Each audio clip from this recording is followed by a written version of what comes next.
Hey everyone, welcome back to CodeMaarg. In the previous videos, we learned what are TCL commands, what is commit, what is rollback, what's save point, how to begin a transaction, how to end a transaction and everything, right?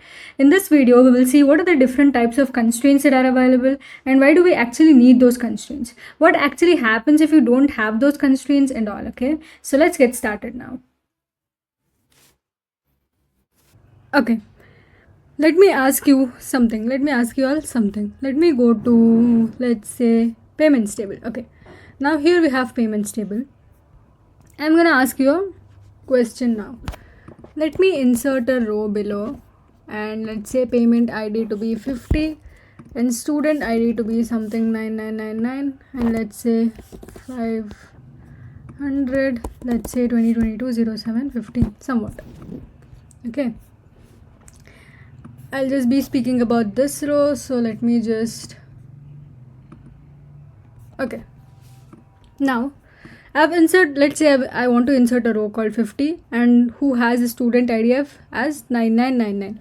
Now does the student ID 9999 exists in the students table? Do we have a student having that particular ID? No, right? We don't have. But I'm trying to insert this in the payments table. What I'm trying to do is I'm trying to insert a payment for a student who doesn't exist, right? Let's say I want to insert the amount that is paid by the student to be minus $500. Can that happen? Should the database allow me to do all these things? I'm trying to insert a student who doesn't exist at all and saying that this student is trying to make a payment. I'm trying to say that this student who is trying to make a payment is trying to pay me minus $500. So should the database allow these kind of operations? If the database allows these things, the system becomes unreliable.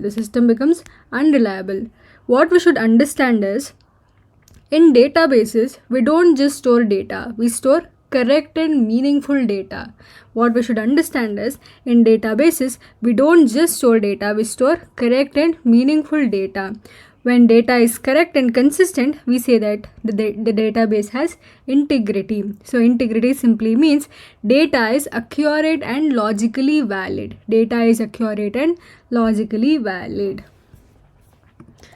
So this is something that database should not allow me to add it to the tables. Let me scroll down and something.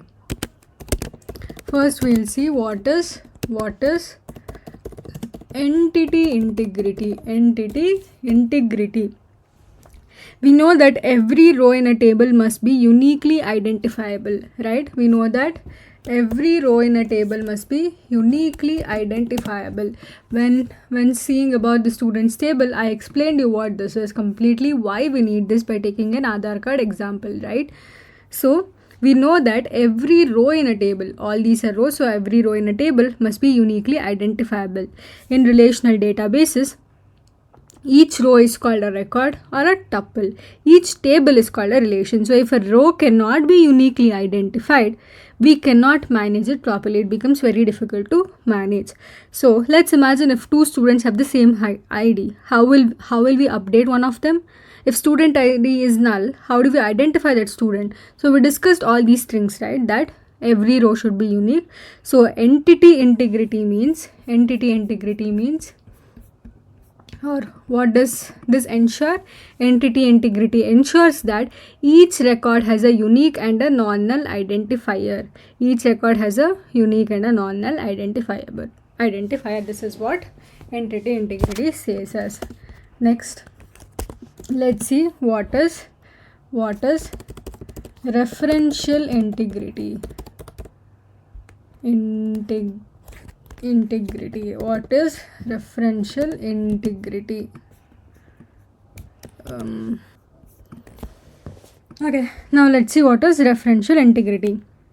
This applies when one table refers to another table. We saw that payments table refers to students table, right? The student ID column that was present in the payments table. Let me go back. the student ID column that was present in the payments table was referring to the student ID column that is present in the students table. So if I insert a payment for a student ID 9999 but student 99999 does not exist at all, what happens? The relationship becomes invalid. The relationship becomes invalid. So to define it technically, referential integrity ensures. What does this referential integrity ensures? Referential integrity ensures that a foreign key value must match an existing primary key value in the reference table. What does it ensure? It ensures that a foreign key value must match an existing primary key value in a reference table.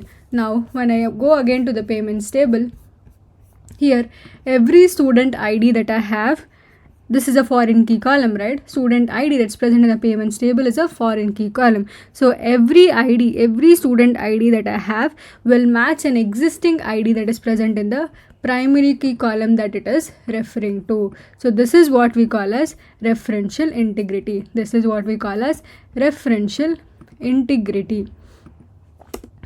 Now, the third integrity that we are looking at is domain integrity. Domain integrity. So what's domain integrity? Domain means the set of valid values a column can accept. Domain means a set of valid values a column can accept. Let's assume that we have a column called as age. Can age be negative?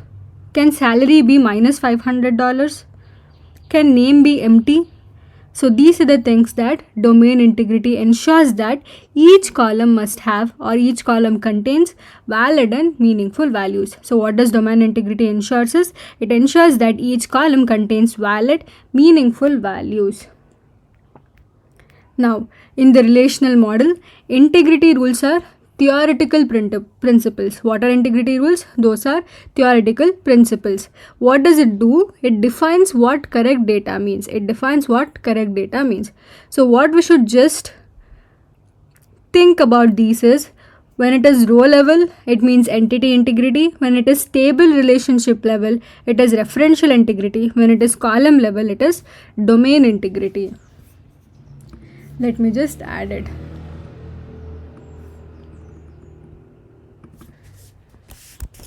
When it is row level, it is entity integrity. When it is table relationship level, it would usually be referential integrity. When it is column level,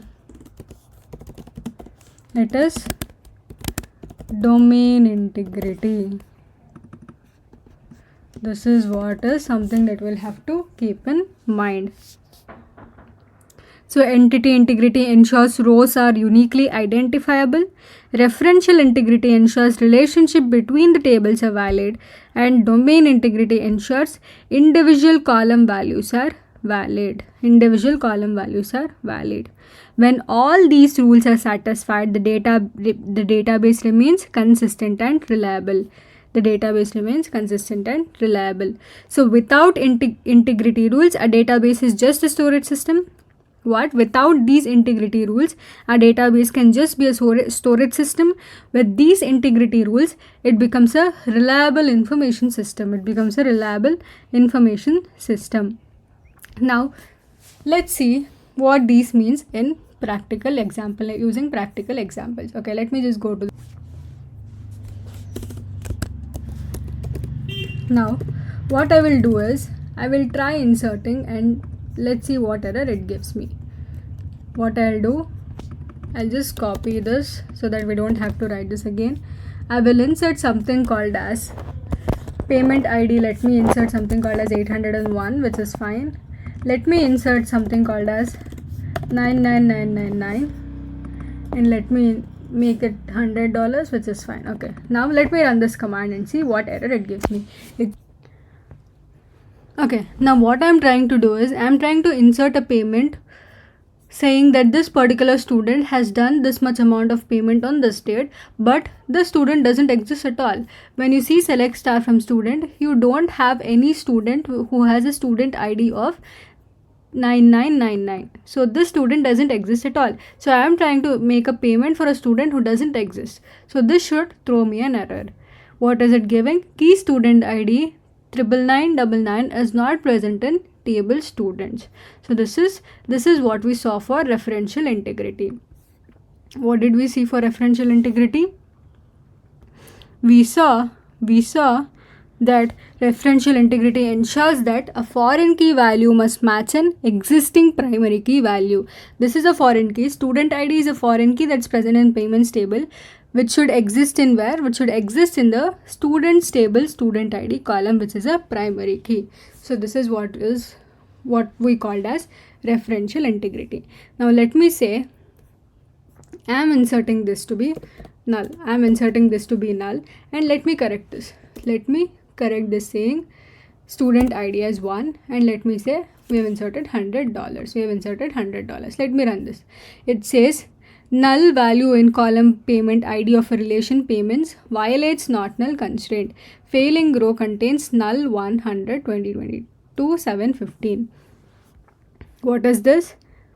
Can a primary key have null values? Can a primary key have null values? Here payment ID is a primary key, and payment ID is something, a column which is a primary key, which says that through this column we are going to identify each row how unique it is compared to the rest of the rows. Through this row we are going to identify that this particular row is unique amongst the rest of the rows that are present. So can this be null? It cannot be null. That is how it violates entity integrity if we use null for a primary key. Now let me say that this also has a valid primary key. Let's say it has some valid number 100, and let me say that this particular student is making a payment of -$100. When I executed this, ideally this command shouldn't work. Because a payment made by the student to enroll for a particular role for a particular course is -$100. It doesn't make any sense, right? So ideally this shouldn't work. But when I run this, it says insert 01 query returned successfully. When I see select star from payments, when I go here, it says a student ID of 1 has made -100 payment. So this is something which should not happen. When we see all those things, we need to understand that our database is still unreliable. Why is it unreliable? Because we are trying to enter something on an amount paying -100 to enroll for a particular course doesn't make sense at all. So this is what we say being unreliable. How to make it reliable? How do we make it reliable?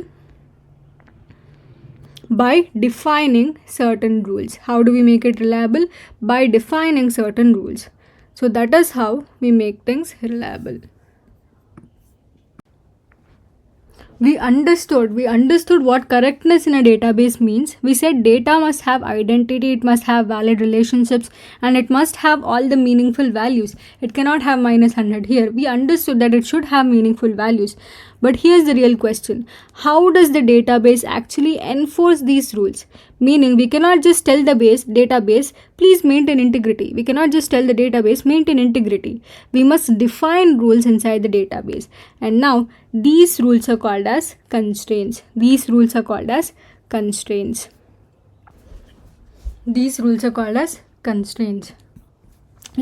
us see the first constraint. What is the first constraint? It is primary key constraint. We said every row must be uniquely identifiable. How do we enforce that every row should be uniquely identifiable? By defining a primary key. So primary key automatically ensures that there are no duplicate values, number 1, and there are no null values. So this is the primary key constraint that enforces the entity integrity. So this is the primary key that enforces entity integrity. So this is our first constraint. Now, what's our second constraint? It is foreign key. foreign key. We also said that one table cannot refer to an existing row to a non-existing row. One table cannot refer to a non-existing row in another table. We saw that we were trying to insert a payment for a student who does not exist, right? So what we were trying to do, we were trying to insert a row for a payment that is being done for a student who doesn't exist, right? We cannot do that because that student doesn't exist. So we said that one table cannot refer to a non-existing row in another table.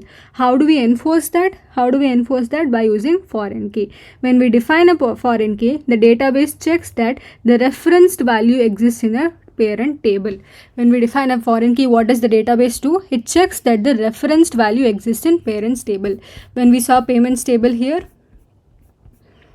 we inserted another row. We inserted 9999 as a student who doesn't exist. So it did not allow us to do it, because what does the database do when we try to do those things? It checks that this is a reference value. This is a reference value from which column? From the primary key column in students table. So it checked if the reference value exists in parent table or not. So it cannot control if in case we try to insert it, it throws us an error. This is the foreign key constraint. So foreign key enforces what? Foreign key enforces referential integrity. We also have something called as not null. We also have something called as unique. We also have something called as check, and we also have something called as default constraints. Let's see what is not null now. We understood what is primary key and foreign key constraints. Let's see what is not null. So we know that a primary key column cannot be null.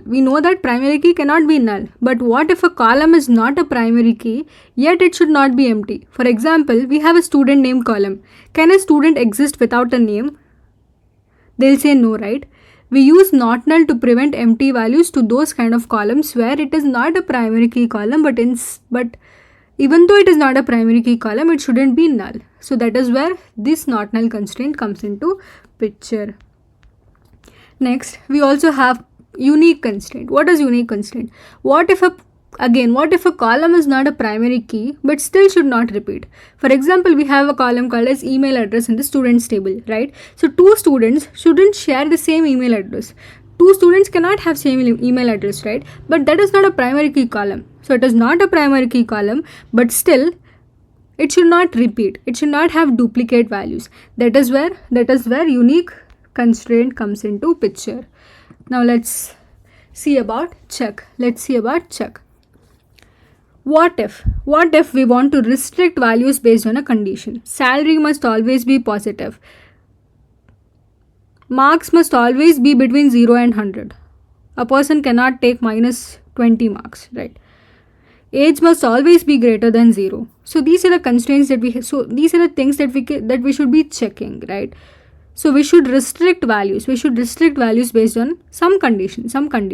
So check enforces those logical conditions on a column. It enforces those conditions on a column. So that is where check constraint comes into picture. The next constraint is the default constraint. What if a value is not provided during insertion? Now, when I am inserting some record, I am not providing some value in it. Let's say I am inserting a student's record and I don't provide a join date to the student's record. So instead of allowing null values, I don't want the student record's join date to be null, but I want to have it a default value. That's where default value comes into picture. If no value is given, the database automatically inserts the value. And what value does it insert? It inserts some default value. What if no value is given? The database automatically inserts some default value. That is where this default constraint comes into picture. Okay, now we saw all these constraints. Now here we tried inserting something called as minus 100 as amount, and that got inserted, but when it gets inserted, it says that the system is not reliable, right? So we should enforce a constraint here. Now for now, I'm gonna delete from Which table am I deleting? Payments, where amount is equal to minus 100, where amount is equal to minus 100. Let me delete this. Now let's see, select star from payments. Now it doesn't have minus 100. Now we should enforce some constraint. How do you enforce a constraint? We'll have to alter table. Which table are you altering? We are altering payments table. Alter table. What are you trying to do? You're trying to add a constraint and give the constraint name check if amount is positive. Check if amount is positive and do check constraint of amount greater than 0. Okay, this should have underscore and it said alter table. Now try to insert this payment which has minus 100 as its record. It shows no new row for relation payments. New row for relation payments violates check constraint. Check amount is positive, meaning you are trying to insert something where you are violating some constraint. Which constraint it is that you are violating? You are violating check constraint. So what did we do? We altered the payment table to add a constraint where you will check whether the amount is positive or not before inserting a record inside a table. So that is why we use check constraint. So what did it do? It prevented us to enter from a record which is not valid. So these constraints, it is not just about check. We saw about default, we saw about not null, whatever constraints we saw, all the constraints act as gatekeepers. Like they act as gatekeepers. They prevent invalid data from entering the database. What do they prevent? They prevent invalid data from entering the database. So that is the reason why we have all these constraints. So till now we've understood about DDL, DML, DCL, TCL commands. We also understood the different types of constraints that are available, how to use them, when to use them and all. In the next video we will directly dig into the problems and start to solve some LeetCode problems, okay? So if you've understood what's in this video, like, share and subscribe for more content. And don't forget to click on the bell icon there to receive notifications. And thanks for watching this video till the end. Bye bye. Never stop learning. We will catch up in the next one.